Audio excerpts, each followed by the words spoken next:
Welcome to our next continuing Government Contracts on Demand series. And today we're going to be talking about the reauthorization of the SBIR program, known as the little engine that could. My name's Kate Cluna. I'm counsel with the Government Contracts Group located in the Northern Virginia office. And with me today is Dave Metzger, a partner in our Government Contracts Group, also located in our Northern Virginia office. Today we're going to talk a bit about what SBIR is and what is the reauthorization program and how is this going to affect government contractors. And then we're going to close with some key developments that are going to be coming up. First, let's talk a little bit about what SBIR is. SBIR is the Small Business Innovative Research Program, and this has been referred to as one of the most successful federal programs since the GI Bill. SBIR has innovative grants and contracts to help the agencies meet their R&D needs, and it's competitive. It helps to create jobs, and it brings new ideas to the marketplace. The SBIR program is funded from a 2.5% set-aside of external research budgets of 11 different federal agencies. This is money that's going to be spent anyway. Don't be misled by the term small, however, because by no means is this program small. Last year alone, the SBIR program distributed approximately $2.5 billion in funding to businesses, and that's more than the entire venture capital industry paid out to early stage firms. And not only that, large firms benefit from the SBIR programs because they can access these monies and they can also access the technologies they bring to the table. The program has led to advances in many different areas, including medical advances, looking for cures for cancer. They can look for weapons developments, IED detection and avoidance, robotics, energy. There are many other huge breakthroughs that this program brings to the table for both large and small businesses. The SBIR program is divided into three phases. Phase one is a competitive phase. Small firms compete on a competitive basis for funds that have been set aside from the major research programs. About 1 in 10 firms are actually funded, so it's a very competitive phase. And they give their proof of concept or their feasibility study of a hypothesis or an idea or an invention that they would like to study in the short term, say 6 months. Phase two is a more extended research phase. It's the phase where the firm actually goes into the detailed design and simulation and prototyping and attempts to put some flesh on the bones and really do research of its feasibility idea.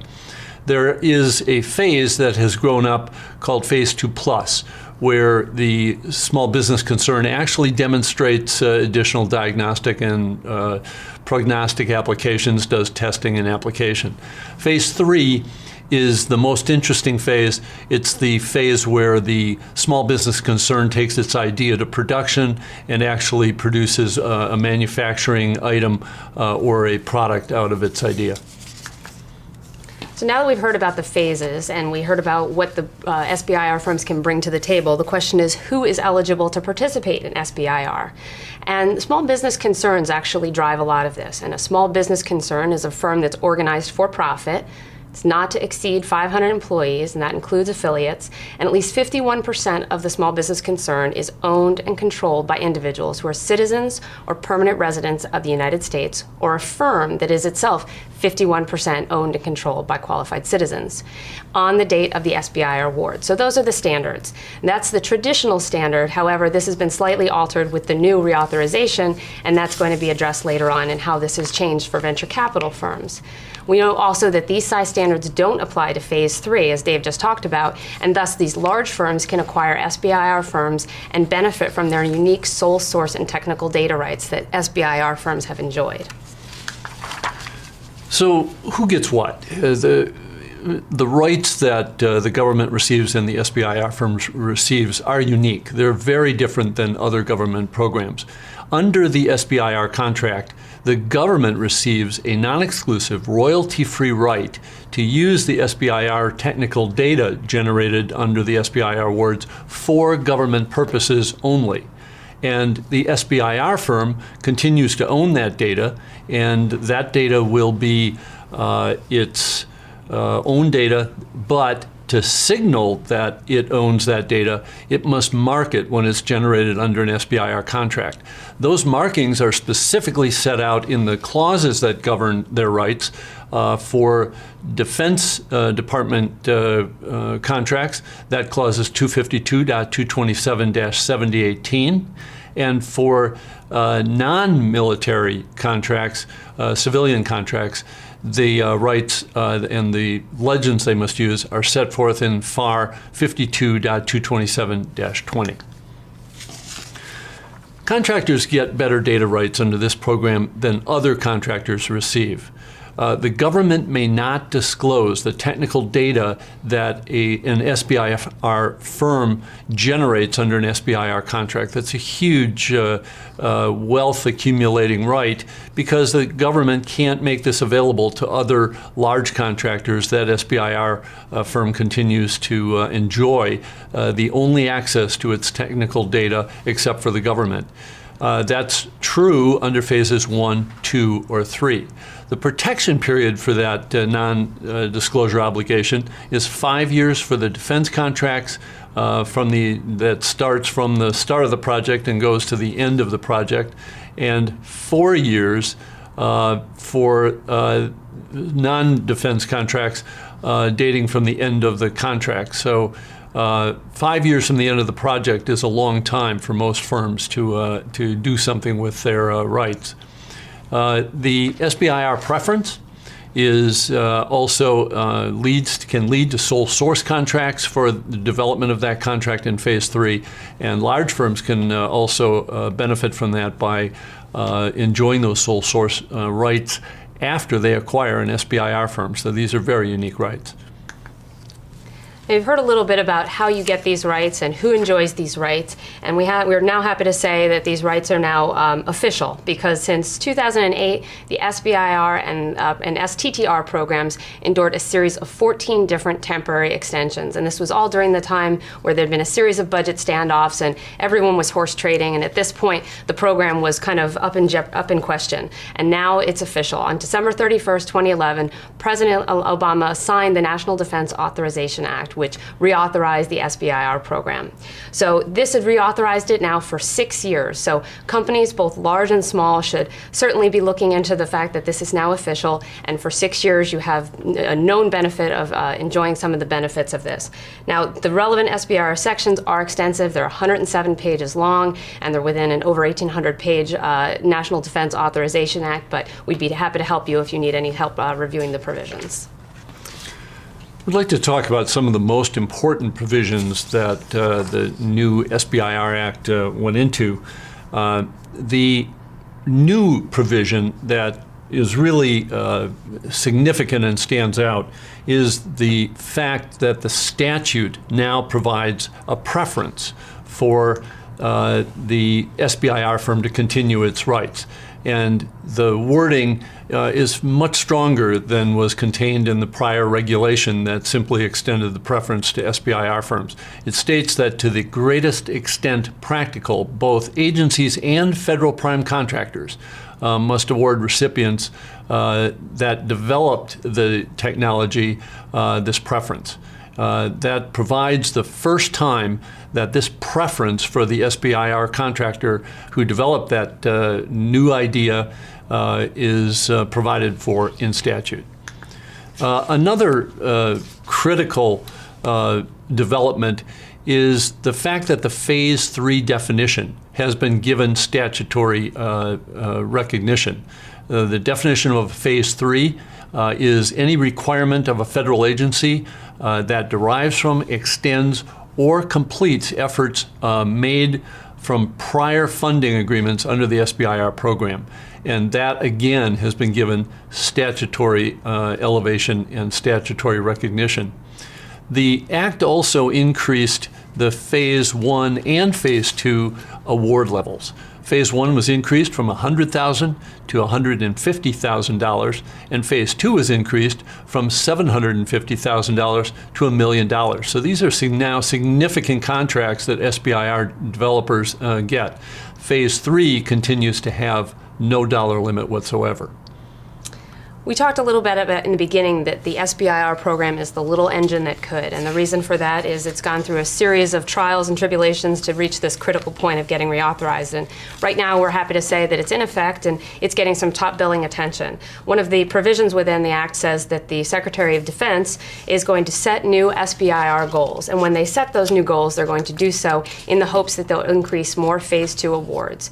And this is going to incentivize and encourage agencies and prime contractors to meet these goals and possibly increase even more SBIR awards in the future.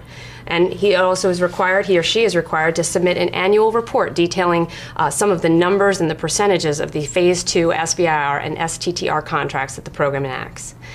Another critical point of this is that the intellectual property protections did not change in any way in this bill, but the intellectual property reporting procedures did. And so now GAO, the federal agency that does the Government Accountability Office that oversees many agencies' activities, is going to, within 18 months, issue a study and submit a report to Congress detailing compliance with data rights protections and of all the SBIR awardees. Another critical point is that it's going to reference some SBIR grievance procedures and tracking procedures. And as anyone who's wrangled with the federal government on data rights before knows, that these can be very critical. So these are not yet in effect, unfortunately, but GAO is going to be watching them carefully and is going to issue a report on them. And I would add that one of the other major provisions is that the set-aside for funds that are devoted to Phase 1 and Phase 2 will be phased in from the current 2.5% to 3.2%, adding even more money to the program. Another major change related to the way that venture capital firms and other firms that invest in SBIR firms can both control that firm and still have that firm provide eligibility and gain eligibility to the SBIR program. For 3 agencies, 25% of their funds can have venture capital firms, private equity firms, hedge funds own the firm despite the 51% ownership by individual provision and still qualify for SBIR status. Those are the National Science Foundation, the National Institutes of Health, and the Energy Department. All other agencies have that privilege for venture capital funds and these investors with 15% of their SBIR funds. This was the great compromise that finally broke the deadlock and got the act passed. So we now know what is going to happen, however the question is now when. The law requires the Small Business Administration to issue the SBIR directive within 180 days. So in the coming 180 days, they're going to be soliciting public comments, and now the fun begins. These comments are when agencies who have opposed SBIR to have the right to issue comments on them and potentially to undermine them. And so the Act itself is ensured, but now we're going to focus on SBA and what it is going to do to change any technical data rights protections. And so right now, current guidance lets small business size standards that don't apply to Phase 3, and large firms are actually allowed to acquire small firms and benefit from their Phase 3 protections and their source and technical data rights protections. So we'll see if that's going to last throughout the 180 days. If you think about it, probably very few programs have ever survived when they had to be extended with temporary extensions called continuing resolutions 14 different times. So the SBIR program chugged up that hill, gained reauthorization. In that sense, it's the little engine that could. Where we go from here is hopefully downhill into the implementation stage, and hopefully SBA will do its job and issue implementing regulations that implement this new act, and the program will continue to be successful. And to that end, both large and small firms can get involved in this public comment period, and we encourage them to do so to make sure that this happens. Thank you very much for your participation today, and we look forward to seeing you at our next GovCon On Demand. SBIR programs, because they can access these monies and they can also access the technologies they bring to the table. The program has led to advances in many different areas, including medical advances, looking for cures for cancer. They can look for weapons developments, IED detection and avoidance, robotics, energy. There are many other huge breakthroughs that this program brings to the table. Welcome to our next continuing Government Contracts on Demand series. And today we're going to be talking about the reauthorization of the SBIR program, known as the little engine that could. My name's Kate Cluna. I'm counsel with the Government Contracts Group located in the Northern Virginia office. And with me today is Dave Metzger, a partner in our Government Contracts Group, also located in our Northern Virginia office. Today we're going to talk a bit about what SBIR is and what is the reauthorization program and how is this going to affect government contractors. And then we're going to close with some key developments that are going to be coming up. First, let's talk a little bit about what SBIR is. SBIR is the Small Business Innovative Research Program, and this is money that's going to be spent anyway. Don't be misled by the term small, however, because by no means is this program small. Last year alone, the SBIR program distributed approximately $2.5 billion in funding to businesses, and that's more than the entire venture capital industry paid out to early stage firms. And not only that, large firms benefit from the SBIR, been referred to as one of the most successful federal programs since the GI Bill. SBIR has innovative grants and contracts to help the agencies meet their R&D needs, and it's competitive. It helps to create jobs, and it brings new ideas to the marketplace. The SBIR program is funded from a 2.5% set-aside of external research budgets of 11 different federal agencies.